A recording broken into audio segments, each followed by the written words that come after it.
friends, welcome back to channel. So today we are going to discuss the remedies for undercapitalization. Undercapitalization क्या होता है, क्यों होता है, ठीक है, what is it and why this situation occurs, what are the consequences or effects, ये सब हम देख चुके हैं, ठीक है, in the last videos.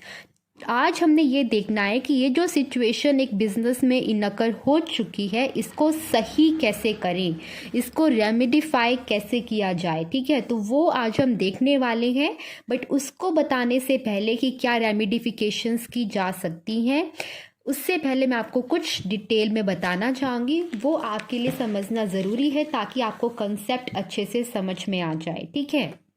यहाँ पर हम एक एग्ज़ाम्पल लेंगे एक फर्म का और एक एग्ज़ाम्पल लेंगे हम इंडस्ट्री का, ठीक है। ये है इंडस्ट्री का सिनेरियो और ये है एक फर्म का सिनेरियो। एक फर्म है, इंडस्ट्री मतलब ये मैंने एवरेज ऑफ फर्म्स, इंडस्ट्री हमारी बहुत सारी फर्म्स से मिलकर बनता है और उन सारी फर्म्स की जो एवरेज परफॉर्मेंस है, जो एवरेज है उनकी परफॉर्मेंस का, वो मैंने यहाँ पर कंसिडर किया है, ठीक है। और ये हमने एक पर्टिकुलर फर्म की सिचुएशन को लिया है। तो एक फर्म ने क्या किया, कैपिटलाइजेशन का जो अमाउंट है वो इतना डिसाइड किया और इतना अमाउंट जो है डिफरेंट लॉन्ग टर्म सोर्सेज से रेस किया और बिजनेस में इन्वेस्ट किया, कितना 10 लाख रुपया, ठीक है। और दूसरी ओर इंडस्ट्री में जो बाकी फर्म्स थी उनका भी अगर एवरेज देखें तो इतना ही उन्होंने अमाउंट ऑफ कैपिटलाइजेशन जो है रेस किया और अपने बिजनेस में इन्वेस्ट किया, the same amount, that is 10 lakh. और इस 10 लाख के ऊपर इस फर्म की जो अर्निंग्स हुई वो हुई 1,80,000, 1,80,000 रुपीज़। और दूसरी ओर अगर हम उन सारी फर्म्स की अर्निंग्स का एवरेज लें जो उस इंडस्ट्री में ऑपरेट कर रही हैं तो उनकी अर्निंग्स है 1,50,000। दैट मीन्स कि इंडस्ट्री की अर्निंग्स को अगर फर्म की अर्निंग से कंपेयर किया जाए तो फर्म की जो अर्निंग्स हैं वो ज़्यादा हैं, वो हाई हैं, जबकि अमाउंट ऑफ कैपिटलाइजेशन दोनों जगह सेम था। बट फिर भी इस कंपनी ने जो कमाया उस 10 लाख रुपए पर वो ज़्यादा कमाया as compare to that of industry. तो इस सिचुएशन को हम इस फर्म के लिए क्या बोलेंगे, अंडर कैपिटलाइजेशन। कि कंपनी की जो कैपिटल है अगर हम उसकी अर्निंग्स को ध्यान में रखकर बोलें तो वो कैपिटल कम है। कंपनी अगर इससे ज़्यादा कैपिटल, ये वाली फर्म अगर इससे ज़्यादा अमाउंट ऑफ कैपिटल बिजनेस में इन्वेस्ट करती तो हमारी जो अर्निंग्स और फिर उसकी इतनी होती तो हम कह सकते the fair amount of capitalization is invested in the business, but this amount of capitalization is not fair, it is under capitalization। क्यों बोला हमने ये, हमने कंपेयर करने के बाद बोला क्योंकि इंडस्ट्री का जो ROR आ रहा है इस कैपिटल पर वो 15% आ रहा है और इस फर्म का जो ROR आ रहा है इस अमाउंट ऑफ इन्वेस्टेड कैपिटल पर वो 18% आ रहा है, ये ज़्यादा आ रहा है। तो जब कंपनी का ROR ज़्यादा है इंडस्ट्री के ROR से तो वो सिचुएशन है अंडर कैपिटलाइजेशन की। और इस अंडर कैपिटलाइजेशन की सिचुएशन को सही करने का तरीका हमारे पास होता है इस इन्वेस्टेड अमाउंट ऑफ कैपिटल को इंक्रीज करना। और इंक्रीज कर कर क्या ये सिचुएशन सही हो जाएगी, तो वो मैं आपको यहाँ पर पहले के एग्जाम्पल से दिखा रही हूँ। उसके बाद मैं आपको ये बताऊँगी कि इंक्रीज करने के तरीके क्या हैं जो हम आगे रेमेडीज़ में पढ़ेंगे। बट मैं आपको एग्जैक्टली अभी कर दिखा रही हूँ कि अगर हम 10 लाख को इंक्रीज कर दे, 12 लाख कर दे, तो क्या ROR जो इंडस्ट्री का है वही फर्म का आ जाएगा, तो आ जाएगा। ये मैं आपको दिखा रही हूँ। देखिए अगर हम अमाउंट ऑफ कैपिटल को, ये जो 10 लाख है, अगर हम इसको 2 लाख से इंक्रीज कर दें तो ये 12 लाख हो जाएगी। और कंपनी की अर्निंग कैपेसिटी अगर उतनी ही है कि वो 1,80,000 ही कमा सकती है तो 1,80,000 अर्निंग्स और 12 लाख की अगर कैपिटल इन्वेस्टेड है तो उस कंपनी का ROR अगर आप देखो, अगर हम अबव में रखते हैं अर्निंग्स और कितने अमाउंट पर हुई ये अर्निंग्स वो नीचे रखा जाएगा डिनोमिनेटर में जो कि है 12 लाख, और हमें यहाँ दिख रहा है कि 15% कंपनी का ROR आया है और इंडस्ट्री का ROR भी 15% था। तो ये मैं आपको दिखाना चाह रही थी कि कंपनी की अंडर कैपिटलाइजेशन सिचुएशन कब होती है और उसको किस तरह से हम रेमेडिफाई कर सकते हैं। कैसे रेमेडिफाई कर सकते हैं? अगर हम इन्वेस्टेड अमाउंट ऑफ कैपिटल को इंक्रीज कर दे ये तो हमने देख लिया कि हमें हेल्प करेगा to remedify the situation of under capitalization, but ये इंक्रीज कैसे किया जा सकता है वो अब हम पढ़ेंगे। ठीक है, तो इस इन्वेस्टेड अमाउंट ऑफ कैपिटल को इंक्रीज करने के कंपनी के पास टोटल 3 वेज होते हैं। या तो वो कंपनी बोनस शेयर्स इशू कर दे, या वो फ्रेश शेयर्स इशू कर दे, या फिर वो शेयर्स को स्प्लिट कर दे। तो ये तीनों क्या हैं और किस तरह से एक दूसरे से डिफरेंट हैं वो अब हम देखने वाले हैं। बोनस शेयर्स उन शेयर्स को बोलते हैं स्टूडेंट्स जहाँ पर company without having any additional cost to the investors company के शेयर्स इन्वेस्टर्स को इशू कर देती है। मैं आपको बहुत ही सिंपल वे में बताती हूँ। सपोज़ कीजिए कंपनी में अगर 1000 शेयर होल्डर्स हैं, कंपनी के जो शेयर होल्डर्स हैं उनके टोटल नंबर 1000 है, तो कंपनी जो है बोनस शेयर्स इशू करके क्या करेगी, इन्हीं 1000 शेयर होल्डर्स को, ठीक है, एडिशनल शेयर्स इशू कर देगी और without raising any cost. That means कि इन्हीं 1000 शेयर होल्डर्स को कंपनी क्या करेगी, शेयर्स इशू करेगी, एडिशनल शेयर्स, पर इनसे उन शेयर्स के बदले कोई भी पैसा नहीं लेगी। इनिशियली अगर कंपनी का हम देखें, जब कंपनी फर्स्ट टाइम के लिए पब्लिक हुई थी उस टाइम पर उस कंपनी ने अगर 1000 शेयर्स कंपनी के इशू किए होंगे इन एक्सचेंज ऑफ ₹100 पर शेयर, तो कंपनी ने दैट मीन्स एक शेयर के बदले 100 रुपया लिया होगा और कंपनी ने कितनी कैपिटल रेज कर ली होगी, 1 लाख। तो जब इस तरह के शेयर्स इशू किए जाते हैं जहां पर एडिशनल शेयर्स के बदले पैसा भी इन्वेस्टर से लिया जाता है, तो वो होते हैं हमारे फ्रेश शेयर्स, जैसा कि यहाँ पर लिखा है। ठीक है, और ये कंपनी की कैपिटल को इंक्रीज कर देंगे। बट अगर इन एडिशनल शेयर्स को देने के बदले कंपनी हमारे एग्जिस्टिंग शेयर होल्डर से कोई भी पैसा नहीं लेती इन एक्सचेंज, तो उसे हम बोलते हैं बोनस शेयर्स। क्या बोल देते हैं? Bonus shares.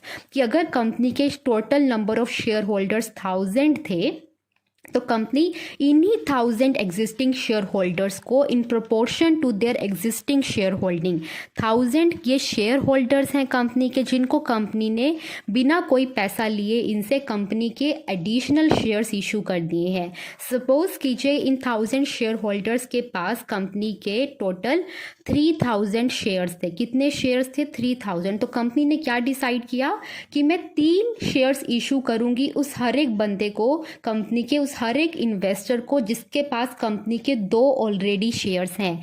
अगर कंपनी के 2 ऑलरेडी शेयर किसी के पास है तो उसे उन 2 के बदले 3 शेयर्स मिलेंगे। दैट मीन्स अगर कंपनी के एग्जिस्टिंग नंबर ऑफ शेयर्स 3000 हैं, तो जो नए नंबर ऑफ शेयर्स आ जाएंगे वो कितने आ जाएंगे? 4500। ठीक है, तो ये 4500 जो शेयर्स हैं ये इन्हीं एग्जिस्टिंग शेयर होल्डर्स को दिए गए हैं और बदले में इनसे कोई भी पैसा नहीं लिया गया है। ठीक है, तो जब इस तरह से शेयर्स को इशू करके कंपनी अपनी कैपिटल को रेज करती है तो उसको हम बोलते हैं issue of bonus shares, with the help of which company ने रेमेडिफाई किया है the situation of under capitalisation. जैसा यहाँ लिखा है, बोनस शेयर्स क्या होते हैं? Are the additional shares which are issued to existing share holders. जो एग्जिस्टिंग शेयर होल्डर्स हैं, जैसे इस केस में 1000 थे, सिर्फ उन्हीं को नए शेयर्स इशू किए गए हैं। ठीक है, और without raising any additional cost from them, और उन शेयर होल्डर से बदले में कंपनी ने कोई भी पैसा नहीं लिया है। और ये कितना किसको दिया जाएगा? अगर कंपनी ने नए शेयर्स इशू कर रही है तो किसको कितना दिया जाएगा? तो वो कंप्लीटली किसके ऊपर डिपेंड करता है? On the number of shares that are share holders own, कि उसके पास पहले कंपनी के कितने शेयर्स हैं। जैसा कि कंपनी ने यहाँ डिसाइड किया कि जिसके पास 2 शेयर्स थे उसको 3 शेयर्स दिए जाएंगे। ठीक ठीक है। तो इस तरह से कंपनी ने नंबर ऑफ शेयर्स इंक्रीज कर दिए 3000 से 4500 और इससे कंपनी की जो कैपिटल है वो इंक्रीज हो जाएगी और अंडर कैपिटलाइजेशन की सिचुएशन रेमिडिफाई हो जाएगी, ठीक है। सेकंड जो है मैंने आपको पहले ही बता दिया, अगर कंपनी फ्रेश शेयर्स इशू करती है, दैट मीन्स अगर 1000 शेयर्स इशू करती है और उसके बदले इन्वेस्टर से पैसा मंगाएगी, ये फ्रेश शेयर्स जो हैं पब्लिक को इशू किए जाएंगे। इसमें ऐसी कोई लिमिटेशन नहीं होती कि सिर्फ एग्जिस्टिंग शेयर होल्डर्स को ही इन्हें इशू करना, जबकि जो बोनस शेयर्स हैं वो सिर्फ एग्जिस्टिंग शेयर होल्डर्स के लिए ही होते हैं।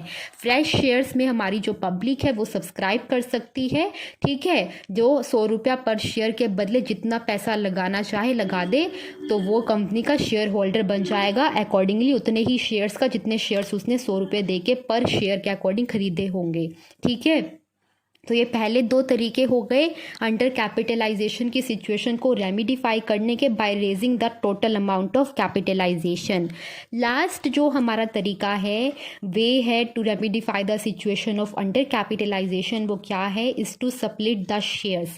स्प्लिट करने का मतलब क्या होता है कि कंपनी अपने शेयर्स को इस तरह से जो है नंबर ऑफ शेयर्स को इस तरह से इंक्रीज करती है कि टोटल अमाउंट जो है कैपिटलाइजेशन की वो अफेक्ट नहीं होती।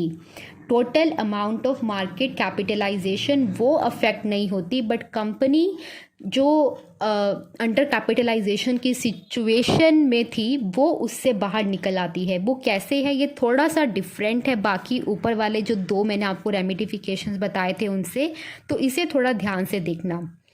It means increasing the number of shares without affecting the total amount of market capitalization। ऊपर जो हमने दो रेमिडिफिकेशंस देखी, इन दोनों में जो अमाउंट ऑफ मार्केट कैपिटलाइजेशन है वो इंक्रीज हो रहा था, बट यहाँ पर हम अमाउंट ऑफ मार्केट कैपिटलाइजेशन को बिना अफेक्ट करे कंपनी की जो अंडर कैपिटलाइजेशन की सिचुएशन है उसे सही करेंगे। वो कैसे कर सकते हैं? तो एग्जाम्पल देखिए, अगर कंपनी की एग्जिस्टिंग करंट जो है मार्केट कैपिटलाइजेशन वो कितनी है, 1000 शेयर्स उसके इशूड हैं और 20 रुपीज़ पर वैल्यू, 20 रुपीज़ जो है एक शेयर की वैल्यू है, तो दैट मीन्स कंपनी की जो total amount of market capitalisation है वो है 2 लाख, ठीक है। इस 2 लाख को बिना अफेक्ट करे कंपनी ने क्या किया, अपने अंडर कैपिटलाइजेशन की सिचुएशन को सही किया। कैसे? अर्निंग्स जो हो रही थी उसकी वो हो रही थी 80,000 और अर्निंग पर शेयर अगर हम देखें कितनी आ रही थी, 80,000 डिवाइड बाय 10,000। 10,000 क्यों किया? क्योंकि 10,000 टोटल नंबर ऑफ शेयर्स थे, तो 8 रुपया जो है क्या आ रहा था, एक शेयर पर जो है अर्निंग कितनी हो रही है वो आ रही है 8 रुपया, मतलब एक शेयर की अर्निंग है। 80,000 टोटल अर्निंग और एक शेयर के बदले जो पैसा इन्वेस्टर्स अर्न कर रहे हैं वो 8 रुपया एक शेयर पे अर्न कर रहे हैं। और जबकि अगर हम इंडस्ट्री, ये मैंने आपको एक मार्केट में एक ऑपरेट हो रही एक फर्म का सिनेरियो बताया है, जबकि इंडस्ट्री में जो एक शेयर की अर्निंग है वो है 4 रुपीज़। क्या है? 4 रुपीज़। और हमारी जो आ रही है वो आ रही है 8 रुपीज़। तो हमें क्या करना है कि हमें इंडस्ट्री का जो है रेट ऑफ रिटर्न उसी तक जाना है, जो इंडस्ट्री अर्निंग पर शेयर दे रही है अपने इन्वेस्टर्स को, हमें भी उतना ही करना है। तो उतना करने का जो तरीका रहता है कंपनी के पास वो क्या रहता है कि वो अपने शेयर्स को स्प्लिट कर दे। स्प्लिट करने से जो ये 2 लाख की अमाउंट ऑफ कैपिटलाइजेशन थी ये अफेक्ट नहीं होगी, बट कंपनी के जो नंबर ऑफ शेयर्स हैं वो इंक्रीज हो जाएंगे उतने ही अमाउंट ऑफ अर्निंग्स पर, जिससे कंपनी का जो अर्निंग पर शेयर है वो रिड्यूस हो जाएगा। क्या किया कंपनी ने यहाँ पर? 2 लाख की मार्केट कैपिटलाइजेशन थी, इसको इंटैक्ट रखा, इसको कोई असर नहीं पड़ने दिया इस पर। कंपनी ने 10,000 शेयर्स को 20,000 शेयर्स में कन्वर्ट कर दिया और पार वैल्यू उतनी थी जितनी 20 रुपये, उसको उससे कम कर दिया 10 रुपये। अगर 20,000 इंटू 10 करें तब भी 2 लाख आ रहा है, ठीक है। मतलब अमाउंट ऑफ मार्केट कैपिटलाइजेशन पर कोई इफेक्ट नहीं पड़ा, but number of shares increase कर दिया और पार वैल्यू को रिड्यूस कर दिया। उससे हुआ क्या कि जो इंडस्ट्री का अर्निंग पर शेयर था वही हम अचीव कर पाएंगे, क्योंकि अब 80,000 जो अर्निंग है वो 20,000 शेयर में डिवाइड होगी और इससे हमारे पास 4 रुपीज़ पर शेयर की जो है अर्निंग पर शेयर आएगा। EPS जो आएगा वो 4 रुपीज़ आएगा। इस तरह से भी कंपनी अंडर कैपिटलाइजेशन की सिचुएशन को सही कर सकती है, अर्निंग पर शेयर को रिड्यूस कर और मार्केट कैपिटलाइजेशन की अमाउंट को उतना ही रख कर। तो वो तरीके को हम क्या बोलते हैं, स्प्लिटिंग ऑफ शेयर्स, जहाँ पर शेयर स्प्लिट कर दिए, शेयर्स की जो नंबर थे उसको इंक्रीज कर दिया और पार वैल्यू को रिड्यूस कर दिया। This is also one of the best way to remedify the situation of under capitalization. ठीक है, so this is all for today. कुछ समझ में नहीं आया तो रिवाइंड करो वीडियो को, दोबारा देखो, फिर नहीं समझ आता तो क्या नहीं समझ आ रहा है ask me in the comment section. ठीक है, अच्छा लगा है तो लाइक कर देना, और अगर सब्सक्राइब नहीं किया अभी तक तो सब्सक्राइब भी कर लो। ठीक है गाइस, बाय बाय।